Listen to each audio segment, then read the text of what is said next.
In the case where you've truly moved on, where you're not stuck on your ex, you know that the relationship needed to end, the relationship has ended, and no part of you is willing to go back. I don't see the need for blocking your ex or for not talking to them again. Well, I don't completely disagree with you, but I don't think what you're saying is complete as well, because most times people undermine their emotions. You're in love with this person. You shared intimacy, maybe not physical intimacy, but emotional intimacy, which is even deeper.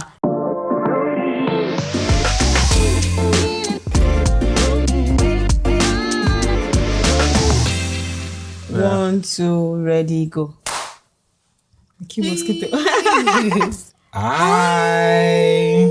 Yeah, I feel like hiding my face. It's been a minute, but like being an hour. It's been ages. Yeah. And we're back. Yeah. Yes, we're back. And it feels good. Yeah, it feels good to be back. And we won't start giving excuses of where we've been or why we've been gone. But let's just say life has been life happens. But I want to let you know that we missed you guys so much, and we are back. So without too much story, we'll jump into the topic of the day. Topic for today.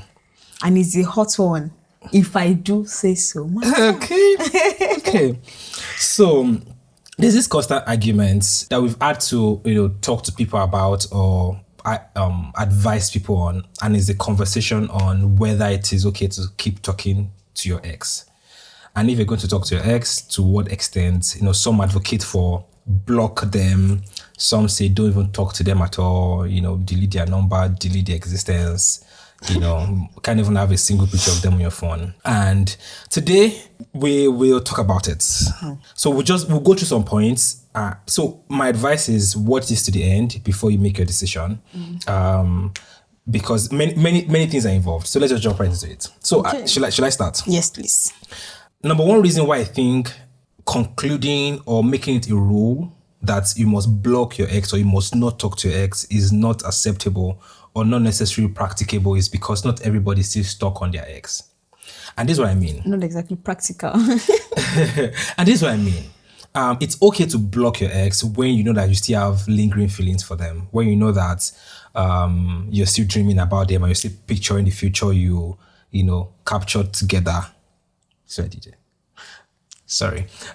But not everybody. I've seen many relationships Thank you. I've seen many relationships when it ends. Where when you break up. Like not everybody is still leaving room to go back. I know that some relationships you break up, then after 2 months you go back. But some people, when they finally break up, they've broken up. In the case where you've truly moved on, where you're not stuck on your ex, you know that the relationship needed to end, the relationship has ended, and no part of you is willing to go back. I don't see the need for blocking your ex or for not talking to them again. So my first point is not everybody's stuck on their ex. Some have truly moved on. Like emotionally, you moved on. You're not missing them. You're not, stalking them. You're not. A part of you is not wishing you're back.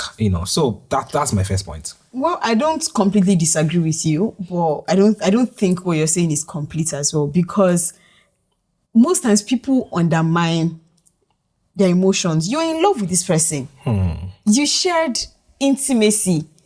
Maybe not physical intimacy, but emotional intimacy, which is even deeper than, whatever it is. It's deeper than physical intimacy. But some of you shared, saliva and other fluids. But what I'm trying to say is that you cannot undermine your emotions. I think separating yourself from the person is still the best, because when you are in constant communication, when you're still keeping in touch, you're going to confuse yourself.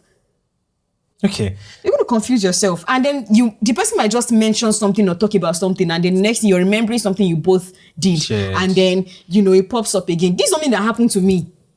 This is something that happened to me. And I found it difficult to even move on. Not because I didn't even acknowledge the fact that I still had feelings for my ex, but I still could not move on because I was still talking to this same person. It was still my safe space. So even when you are not aware that you still have feelings for this person, you're still in constant communication. So it feels as though sometimes it feels like the breakup never even happened. Yeah. Okay, which leads to my second point. I think I agree with that. That this is someone you once shared something with. So sometimes the constant communication, emphasis on constant, can trigger emotions and take you back to where you're trying to move on from, or where you think or you thought you moved on from. And this leads to my second point, that blocking your ex does not necessarily mean you've healed or you've moved on, or it's not necessarily the best solution to moving on or to emotions. And let me explain. You can block the person, but the memory still lives on in your head. I know the story. It's a very sad story that someone told me.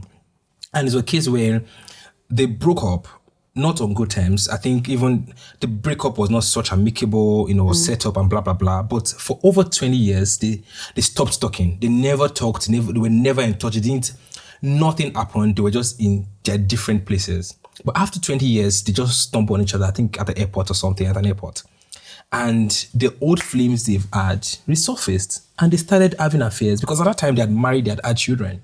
So blocking your partner does not necessarily mean you've moved on from them, because sometimes advocating that block the person is just merely sweeping the matter on the rug. One day when you open the rug, the old dust will blow up in your face. And I've seen many cases where, you're not talking to the person, but their memory, like you're still nursing the memory in your mind.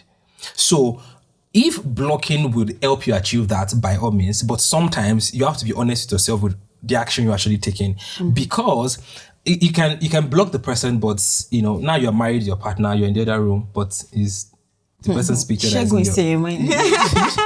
You have why Shegun? I don't know, it just seems to mind. This common Yoruba names that come to mind. Kunle or Femi or Emeka for the Igbo. Anyway, I agree with you. 100%. But that's where that's where giving a complete advice comes in. When you tell someone, block this ex because you're finding it difficult to, move on, because you're seeing their picture, you're constantly seeing their status updates and all of those things. Block them. You don't stop at blocking. Yeah. You go on to, probably talking to a counselor. Yeah. Right? Talking to a counselor, deleting the pictures, forgiving them if this person actually hurts you. Yeah. Right? There are practical steps you can take. Yeah. You don't just block people. Out of sight is not always out of mind. Yeah. Right? So I think that's an incomplete advice. And then the example you gave, it's a unique situation. Because blocking someone, getting them out of your sight, will also help get them out of your mind.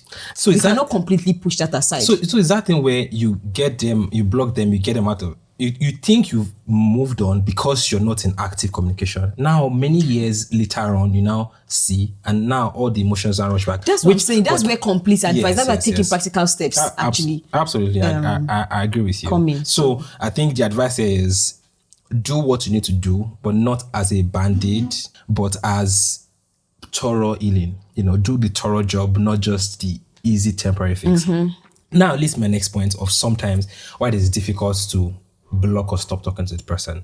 There are cases where the person is in your mutual or the person is in your active community or your circle. Now, I've seen many people leave their church just because their ex is in the church. You're dating your brother, usher brother, and brother breaks your heart.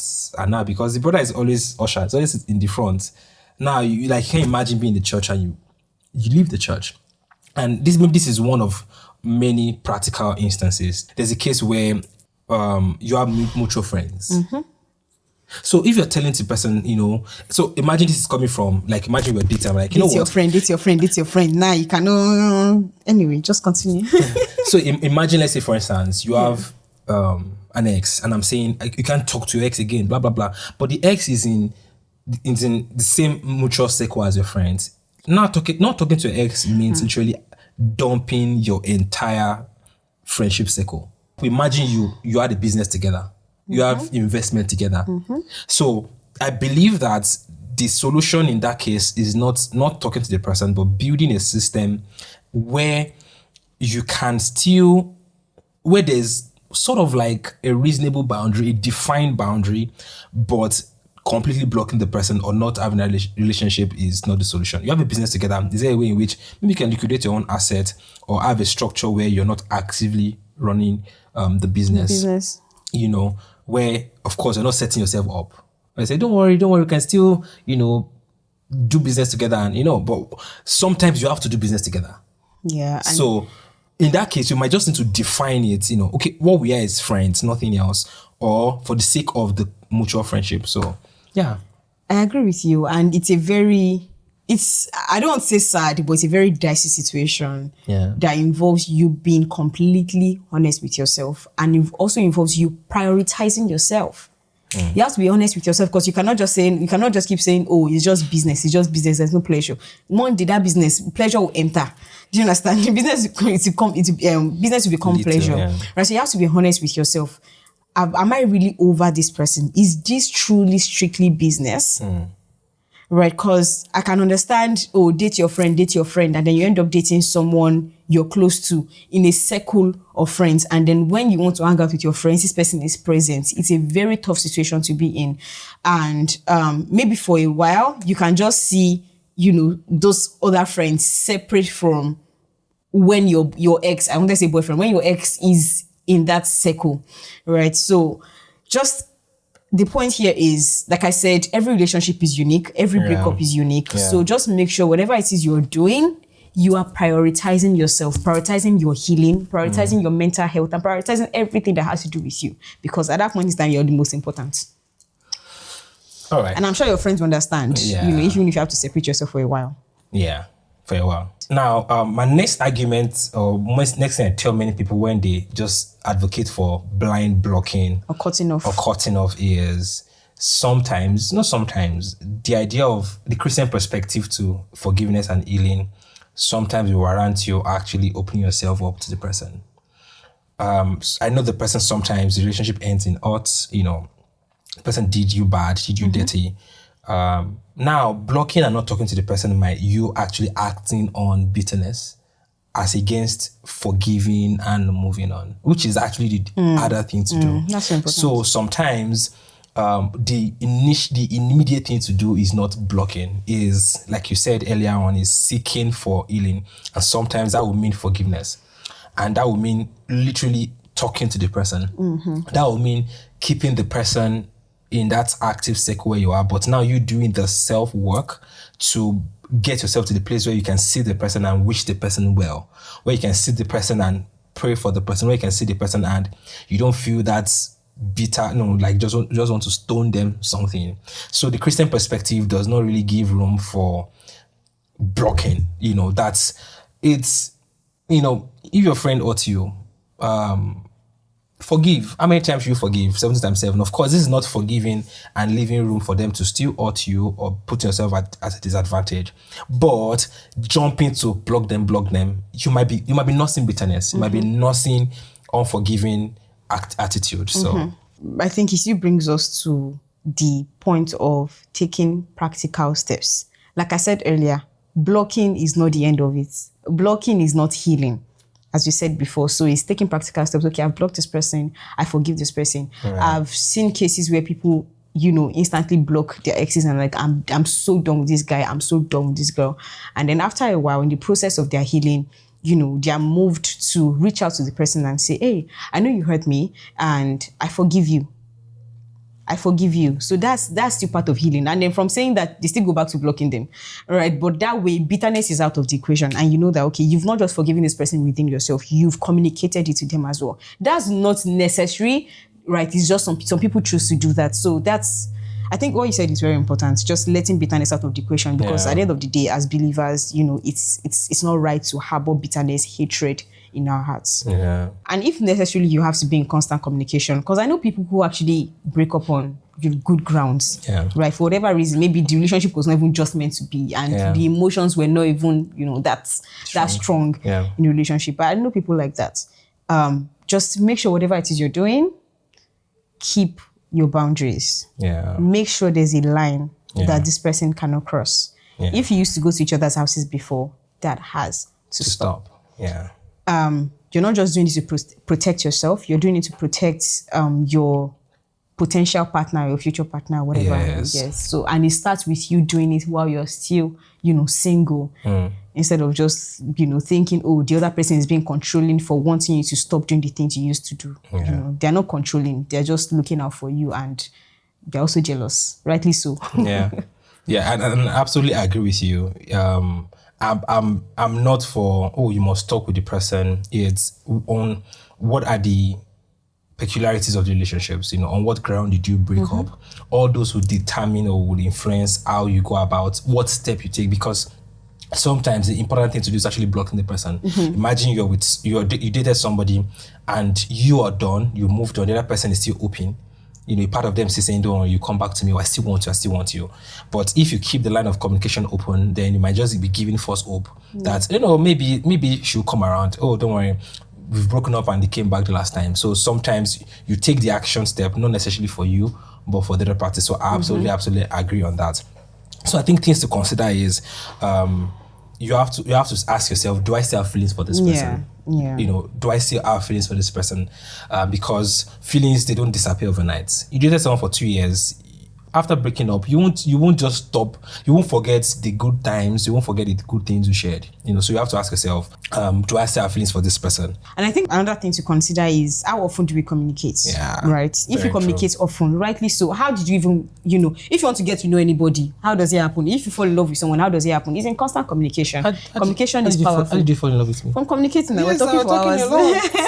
So that's actually how, you fall in love. That's how you build emotions. So yeah, and I think people also need to be honest, because sometimes we set ourselves up unnecessarily. Yeah, we're saying, oh no, nothing will happen, we're good, but see, emotion is not your friend, though. It's not your mate. Let me put it like that. So just be realistic. And now I think also in a relationship, one thing you have to now ask yourself, or maybe your partner can help you do that, is, have I actually set LD boundaries with this person? Now, boundaries will be relative from person to person. For some, you might need to block the person. For some, you might maybe just you have to stumble on the person, not because you want to. You're not looking for the person, not intentionally, stalking them or going to where you meet them, but you can't just help it. But I've put the enough measures in place to make sure that you are in a healthy place and you've truly moved on. Maybe you might not need to leave the church, but you might need to leave the service unit. Because or if your church has more than one campus, so you can move to another campus. Yeah, but yeah, just make sure it's LD, because sometimes some boundaries we take are also not LD, where you go to an extreme. Like leaving your church complete. Your church is a good church. You're growing. You're learning. Now you're leaving just because of brother. So it can be that bad, but moving to another church is not a bad. It's not bad. It's not but bad, just make sure that you have to do it, not because that's it. Because at the end, you have to prioritize your spiritual growth as well. And I think finally, another point to consider would be: do you feel like you're competing with your ex? And I see like this one is very important, and is usually a silent move that people are not even aware that they're making. I know someone. This was even while I was in school. The guy broke up with her. And I think the guy started seeing somebody else, and then all of a sudden she got serious, trying to find the guy, and she literally settled with someone that we know that she was not in love with, and she kept on convincing us and trying to convince herself that she was in love with the person just because, my ex is moving on. Now I have to move on. Well, she was still caught up on him. So that's a very, very unhealthy situation. And guess who's gonna end up getting hurt at the end of the day? It was you. You, my dear. Yeah. So and I think this is also where your partner, like, truly assessing relationship can come in, where if your partner constantly feel like they are competing with the person, have you seen where, and when people do it sometimes, they don't even know. Just be like, if this was Femi, you will know what to do. Or if this was something, you know what to do. Or my ex, when I'm on my period, it's unhealthy comparison. Yeah, it's unhealthy comparison. It's a sign that it's very possible. You're not helping your partner. You're setting them up for failure. So those are also signs to just know. Or maybe your partner is just uncomfortable with it. Imagine I come and, what are you talking to? I'm talking to Emeka. Why is Emeka calling you? He's just checking up on me. Especially by this time. But for God's sake, this is 10:55 p.m., and is he checked up on you 3 days ago? What was he looking for? So once your partner is constantly, uncomfortable with it, you might need to reassess this. So we hope with these few points of ours, we've been able to convince and not to confuse you to make the right decision for yourself. For yourself, for your relationship. Be honest with yourself. Don't fool yourself. Yeah. All right. So with that, this coming to an end. Please, we'll be reading comments. You have questions. They do like this. So if you have any question for us, please drop it in the comment section. We're going to read every one of them. We're going to reply as much as possible. And most importantly, subscribe. Many of you you're not subscribed, so please, it doesn't cost anything. Just press that subscribe button. Yes, subscribe and turn on your post notification. Yes, and share this with somebody. Send it to your ex. No, don't do that. No, you might need to. Maybe your ex is still stuck up on you, so they might need to learn respectfully. Better. Respectfully. All right. Still see you in the next video, just next week.